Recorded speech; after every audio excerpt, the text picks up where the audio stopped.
La question du jour, qu'est-ce qu'un marché?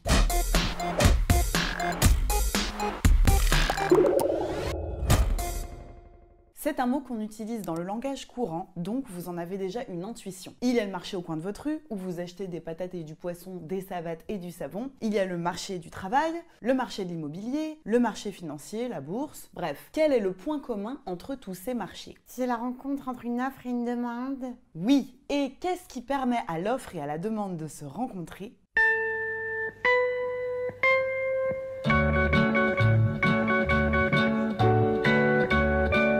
C'est le prix. Un marché est un mode de coordination par les prix. En fait, on produit collectivement une certaine richesse et il faut se la répartir. Comment est-ce qu'on s'y prend pour produire et répartir la richesse? Eh bien, il y a plein de façons de faire. Et l'une d'elles, c'est de se coordonner sur un marché. Il était une fermière qui allait au marché. Elle portait sur sa tête 3 pommes dans un panier. Si on passe sur la démarche un petit peu spéciale de la dite fermière, l'idée, c'est qu'elle possède des biens, les pommes, qu'elle a probablement produites, et qu'elle est en train d'aller sur un marché pour pouvoir les échanger contre d'autres biens. Parce qu'on ne peut pas se contenter de manger des pommes dans la vie. Au marché, elle peut vendre ses pommes pour un certain prix, 3 schmilblick le kilo. Et avec les schmilblick obtenus, elle peut acheter d'autres biens. Des roudoudous à 1 schmilblick les 100 grammes, des Scooby-Doo à 2,50 pièces, des chamois en chocolat à 12 schmilblick le ballotin. À elle de choisir en fonction du prix. Ce que vous devez retenir, c'est que le marché permet de se coordonner par les prix. Est-ce que ça vous paraît clair ? C'est assez évident, de toute façon on se coordonne jamais autrement. En plus, il paraît que dans toutes les sociétés, il y a de l'argent. Il y a d'autres façons de se coordonner que par les prix. Vous imaginez, au sein d'une famille, Paulette, devant son assiette au dessert, en train de dire « Comment ? Je n'ai qu'un seul dessert lacté goût framboise à 5 schmilblick. J'avais pourtant 1000 couverts, soit 15 minutes de travail déqualifié d'une valeur de 3 schmilblick. Et je vous avais raconté 4 blagues carambars pour vous distraire. Une prestation chiffrée à 7 schmilblick. Il me semble que je devrais pouvoir prétendre à un deuxième dessert lacté goût framboise à 5 schmilblick. WTF. Au sein d'une famille, on produit une richesse et on se la répartit, mais, sauf cas particulier, j'en connais pas personnellement. On se coordonne autrement que par le marché. Bah oui, mais une famille, c'est pas la société. Vous avez raison, mais même une société pourrait s'organiser autrement que par le marché. Il y a d'ailleurs eu des pays et des périodes, dont vous avez forcément entendu parler malgré votre jeune âge, où on a essayé de faire autrement.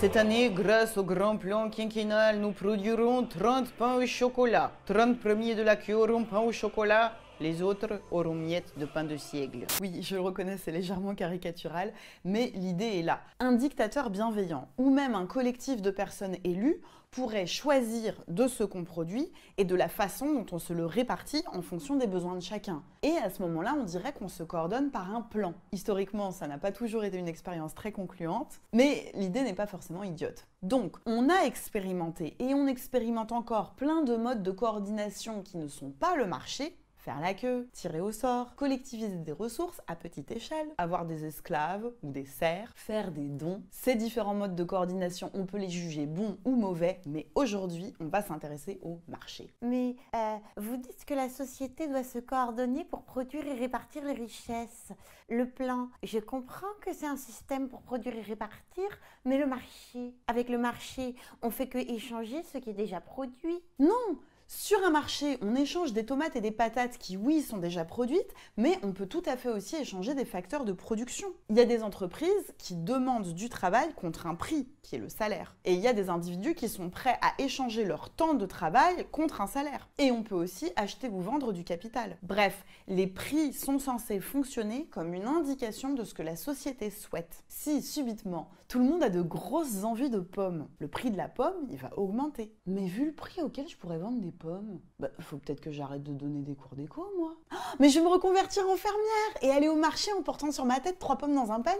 En fait, le mécanisme de prix, c'est une façon d'indiquer ce qu'il faut produire sans qu'il y ait besoin d'une personne ou d'un collectif de personnes pour le décider pour tout le monde. Les prix sont donc censés fonctionner comme une indication et même comme une incitation pour produire ce que la société souhaite. Et encore une fois, ça peut paraître tout à fait banal pour des gens comme vous qui avez grandi dans une économie de marché, mais en fait, c'est un mode de coordination particulier. Allons un peu plus loin et précisons encore. Souvent, en microéconomie, on parle de marché concurrentiel. Qu'est-ce que ça veut dire? C'est qu'il y a, en plus du fait qu'on se coordonne par les prix sur un marché, l'hypothèse que les agents sont preneurs de prix. Ça veut dire quoi? Ça veut dire que personne ne peut influencer le prix. Le marché est plus fort que vous. Le prix de marché, c'est le prix, vous n'y pouvez rien.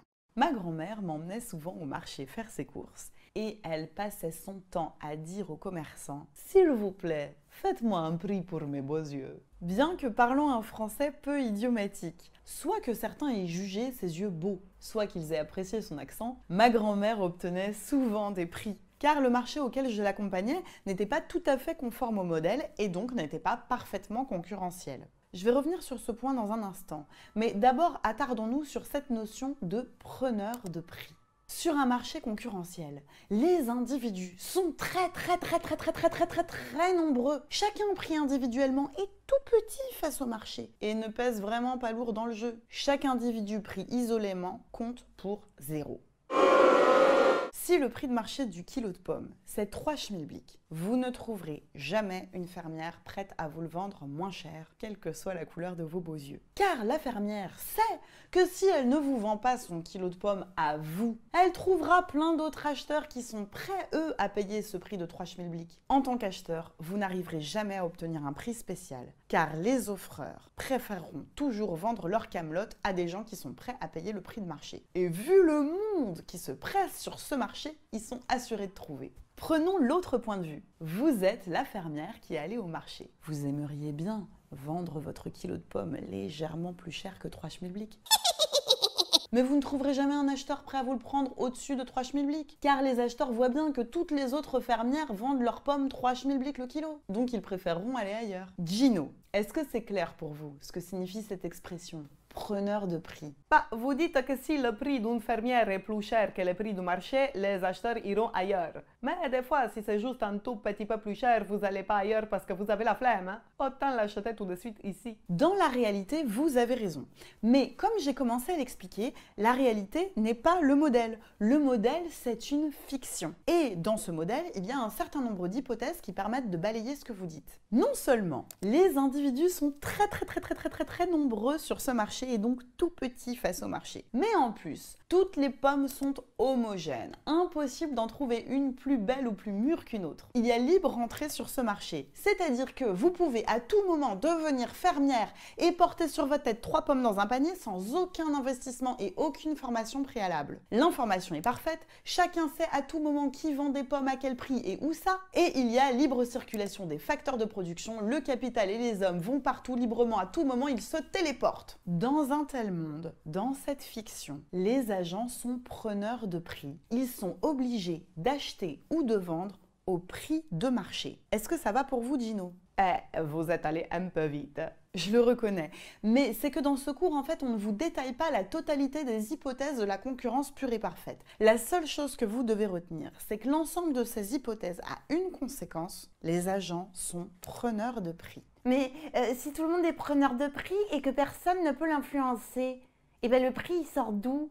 Le prix résulte de l'interaction entre les acheteurs et les vendeurs. Dans le modèle, il y a un individu, le commissaire-priseur, qui travaille gratuitement, faire se rencontrer l'offre et la demande. C'est ma raison de vivre. Et cet individu, c'est lui qui se débrouille pour faire le calcul. Il se met en plein milieu de la foule des acheteurs et des vendeurs, il prend un petit tabouret, il monte dessus et il crie un prix. 4 schmilblick le kilo de pommes, messieurs, dames! Et chacun va donner ses intentions d'acheter et de vendre à ce prix. J'en vends 5! Moi j'en vends 12! Ah bah moi j'en achète un demi. 4 schmilblick le kilo de pommes, ils abusent. Et ensuite, le commissaire-priseur calcule s'il y a autant de kilos de pommes demandés que de kilos de pommes vendus pour ce prix. Alors je pose 4, je retiens 9... Oh non, ça colle pas. Et si c'est pas bon, il doit remonter sur le petit tabouret et annoncer un autre prix. Messieurs, dames, 3,50 le kilo de pommes. Et on recommence jusqu'à ce qu'on trouve le prix juste. Attendez, mais ça, le mec qui monte sur son tabouret et tout, c'est une fiction, c'est pas le vrai marché. C'est une fiction en effet. C'est un modèle et non pas le réel. Mais pourquoi on apprend ça si on sait que ça n'existe pas? C'est tout le principe de la modélisation. On ne peut pas appréhender le réel tel quel parce que le réel est trop complexe. C'est pour ça qu'on utilise des abstractions, des modèles, qui nous permettent de dire quelque chose du réel. Comme je vous le disais dans la première vidéo, une discipline, c'est une fenêtre à partir de laquelle on regarde la réalité. Et cette fenêtre, elle nous permet d'avoir des simplifications et des abstractions pour penser le réel, pour mettre au jour des mécanismes qui existent dans la réalité, même si la réalité est plus complexe. Mais sur un marché qui est assez concurrentiel, les interactions entre les acheteurs et les offreurs vont conduire à un prix qui se rapproche de celui qu'aurait décidé le commissaire-priseur. Sans abstraction, sans modèle, on n'a aucun outil pour penser la réalité. En physique par exemple, on utilise l'abstraction de la chute libre dans un monde sans frottement. Et pourtant, on sait que dans la vraie vie, il y a des frottements. Mais modéliser une chute dans un monde sans frottement, ça permet de raconter quelque chose de la chute des corps dans le vrai monde. En économie, on modélise le marché concurrentiel, même si on sait que dans la vraie vie, il n'y a pas un marché qui soit parfaitement concurrentiel en répondant parfaitement à toutes ces hypothèses. Dans la réalité, il y a des degrés de concurrence. Quand l'offre et la demande se rencontrent physiquement, le marché, il a des zones géographiques différentes, très locales, mondiales, mais l'offre et la demande peuvent aussi se rencontrer virtuellement, par exemple la bourse. Le marché concurrentiel permet d'appréhender quelque chose du réel et ensuite, en relâchant progressivement les hypothèses de la concurrence pure et parfaite, on pourra appréhender d'autres parties de la réalité des marchés. Mais parfois dans la vraie vie, on essaye de reproduire le modèle. Par exemple, il y a le conseil de la concurrence. C'est vrai que les modèles ne font pas que décrire la réalité de manière simplifiée. Il arrive aussi qu'ils servent de référence. Si on conclut qu'en théorie, le marché concurrentiel serait plus juste ou plus efficace, il arrive qu'on essaye ensuite de faire coller la réalité au modèle. Et vous apprendrez en première que les marchés sont encadrés par des institutions. Ils sont régis par des conventions formelles ou informelles, des règles juridiques, des lois. Et ces règles, elles peuvent évoluer sous l'influence des sciences économiques. Mais c'est dégueulasse! En fait, vous voulez imposer votre système de marché à tout le monde. C'est une critique de la science économique qui existe.